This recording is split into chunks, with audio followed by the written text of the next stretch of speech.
Trey Hendrickson is in town. Yes, the holdout is over. The latest on Trey, plus thoughts on Joe Burrow in another competitive practice. Let's break it all down right now on Cincinnati Bengals Talk.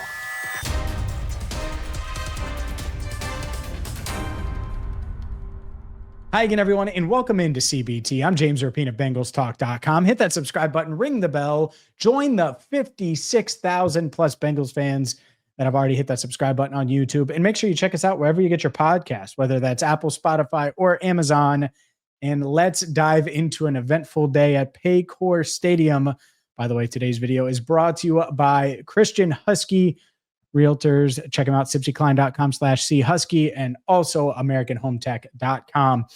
Let's dive into it because Trey Hendrickson was on the practice field. Trey Hendrickson walked out to practice. Trey Hendrickson was giving advice to guys like Shamar Stewart, but he was not participating in practice. And much like we talked about on Enter the Jungle on Tuesday night, this is a hold in. It doesn't mean that they're close on a deal, but it does mean that Trey Hendrickson is back with the team. That's a good sign. That is a good thing. And after that, the ball is still in the Bengals court and in Trey Hendrickson's agent's court to find common ground here and to find a way to get a long-term deal done. The good news is I think Trey and I think the Bengals are both in agreement that they want to get a deal done, that they want to give him a new contract and get rid of the $15.8 million in base salary he's set to make on the final year of his contract. Can they find common ground? Time will tell. But it's July 30th. And last week I said, yeah, if Trey's back in a month, he has a new deal in a month, well, then he has a few weeks to get ready for the season. That's fine with me too. I think that would make sense then, and it still makes sense now. So over the next few weeks, hopefully they can hammer out a deal. Guaranteed money is the reported holdup. I get it. Trey talked about it. We posted the 8 minutes that he spent at his locker talking about the situation, about his approach with the young players, why he decided to return, and all of the things that go into that. So check that out, whether it's on our podcast platforms or on our YouTube channel, Cincinnati Bengals Talk. But the thing that is really interesting is how much he brings up security. Trey wants security. Well, the security could come in a bunch of different ways. It doesn't just need to be guaranteed money. It could be a big fat signing bonus. And if they're X amount of million apart, we'll add that to the signing bonus and boom, that's security. And we'll see. I do think something gets done. It's going to take some time. I don't think it's imminent. I don't think something's happening tomorrow. I don't think that's why Trey Hendrickson showed up. By the way, he was already fined $250,000, $50,000 per day. And something Joe Burrow hinted at is like, yeah, it's one of those things where you find $50,000 per day, that adds up. That's not pennies. And it isn't pennies. And so Trey Hendrickson at Bengals camp, I think that's important. I also think what Joe Burrow said, really important. He's excited to have Trey back, certainly hoping that they can work something out. He knows the business, what comes with the territory. And so we'll see there when it comes to Joe and how he handles this. Right now, he's obviously stuck by Trey, but he hasn't had to put all of his chips in yet and really push to get this deal done. Hopefully he doesn't have to. Hopefully he doesn't have to wield that sword that he did for T, especially in December and January and even February, leading to that extension in March. Hopefully he doesn't have to go and it doesn't have to come to that.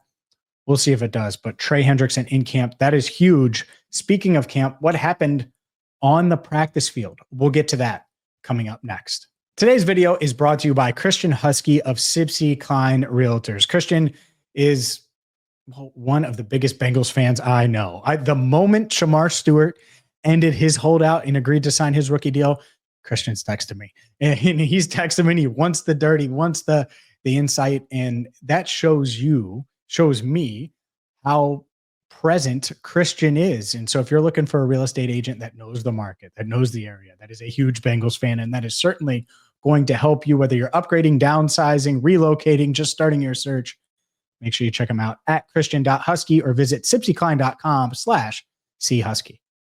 Today's video is brought to you by American Home Tech. Over 8 100,000 happy homeowners have trusted American Home Tech, and it's easy to see why. They're your local experts in roofing, home improvements, handling everything from roofing, siding to gutters, windows, doors, decks, interior remodeling, and so much more. Check them out today at AmericanHomeTech.com to schedule your free consultation with the local experts you can trust. Again, that's AmericanHomeTech.com. We're really excited about our local partners. Please, please, please support Christian Husky. Also support American Home Tech. And we're really, really excited about all of our sponsors, as always, winwinathletics.com as well. But our local sponsors, we're talking about Bengals fans that watch the channel, support the channel. And so please support them as well. Let's dive into today's practice, because it's been so interesting watching this defense. Because there's low expectations for the defense, right? I mean, they didn't make any big splashes. They don't have Trey Hendrickson right now. Miles Murphy's on one side, Osai's on the other. BJ Hill's on the interior, or TJ Slayton's on the interior, or Chris Jenkins on the interior, guys that you're not super excited about. This defense is just making plays. And they made a lot of plays in the red zone today. The secondary is really doing what it can to redeem itself from last year, whether it's a one-on-one where Geno Stone is able to hold his own. I believe it was against Tanner Hudson, or whether it's Jordan Battle one-on-one against Jamar Chase in the red zone and screaming after he knocks the ball away. And he tells Jamar to catch the ball. They're playing with swagger. They're playing with energy. They're talking. Cam Taylor-Britt on the very next play, Joe Burrow targets Jamar. Jordan Battle has that play. Then the very next play, he goes to Cam Taylor, or goes to Jamar Chase again, this time on the other side of the field. Cam Taylor-Britt knocks it away. Huge celebration both times.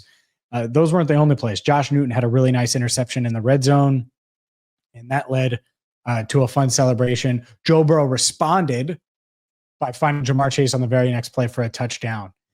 T. Higgins had a touchdown. Mike Gesicki had a touchdown in the red zone period. Jermaine Burton from Jake Browning had a touchdown during the red zone period. So it's been a nice back and forth. There's been some chippiness, some really tough moments, I think, for both sides, where one gets beat and the other's talking trash. The other gets beat and one's talking trash. And I love that. I think this defense is playing with a ton of energy, a ton of focus. Joe Burrow praising up and down, praising this defense for how they've performed so far in training camp, from just simple things like knowing their assignments to playing with energy and making plays. The back end, he mentioned TJ Slayton, how big of a difference maker he's going to be on the interior of this defensive front. And so I think Joe's excited about what he's seen from this defense, especially without Trey Hendrickson on the field, because he's thinking about when Trey Hendrickson is on the field. And then you combine that with everything that he is doing. And he is having his best training camp to this point. He said it himself. I've said it multiple times. He said it today. He's like, man, I'm throwing it as well as I've thrown it at this time of year. And I believe it. I mean, he looks really, really good. He's playing well. But he did throw his first interception of training camp. Like I said, Josh Newton got him today. And yet he still made his fair share of plays. The camp standout, I would say, on Wednesday on offense would be Andrei Iosivas. This guy made a bunch of catches, including a one-hander up the seam where he just gets his hand out there, bam, snags it, brings it in. Charlie Jones has made plays on back-to-back practices now. Isaiah Williams always seems to make a play or two. Joe Burrow called this the deepest receiving core that he's ever had. Praised Isaiah Williams. Praised Charlie Jones. Obviously mentioned Jermaine Burton as well, who had a really nice back shoulder catch from Joe Burrow. It wasn't just the touchdown. It had a nice back shoulder catch from Burrow. So this is fun right now. And it's fun to watch camp and be at camp because there's some really good back and forth. And you have young guys that are trying to figure it out and are making plays at times. Demetrius Knight, guys like that, Dylan Fairchild. And they're going to give up plays. They're going to get beat. And that's the nature of it. And to me, that's really, really exciting. As we do this, we're 8 days away, from the first preseason game. It's a week from Thursday, first preseason game. And it's been a lot of fun watching these two sides compete. The defense will say something and make a play or two, and then the offense rebounds because they have Joe Burrow and Jamar Chase and T. Higgins and all of these weapons around them. And then it goes back and forth and back and forth and back and forth. And I like that. Joseph Osai and Chase Brown got into it a little bit today. The chippiness is very, very real. And it's happened multiple times. And no fights or anything, nothing crazy. But what I like about this camp, and the reason I know that it's competitive and that both sides are really into it, is because you have that chippiness. You have that trash talk. You have Jordan Battle saying not today on Mike Gesicki a few days ago, and then Mike Gesicki telling him to shut the bleep up. Like, you have those things. And that's how you know it's like, all right, like, this is real. And that's what camp is for. Camp is for getting better. And these guys are certainly getting better. I've enjoyed watching it. I've enjoyed talking about it with you. And hopefully you're enjoying these stand-ups as well. By the way, just throwing this out there, Noah Fant still hasn't signed yet. We'll see what happens, but visited the Bengals, then the Saints, then the Dolphins. The Miami visit, if it's not locked in yet, come back to Cincinnati. No, it would make a lot of sense. Make sure you hit that subscribe button on YouTube. We're marching our way ever so close to 60,000 subscribers. Tell a Bengals fan about us today. And for Andrew Fox Miller, I'm James Rapien. Thank you so much for listening and watching to Cincinnati Bengals Talk.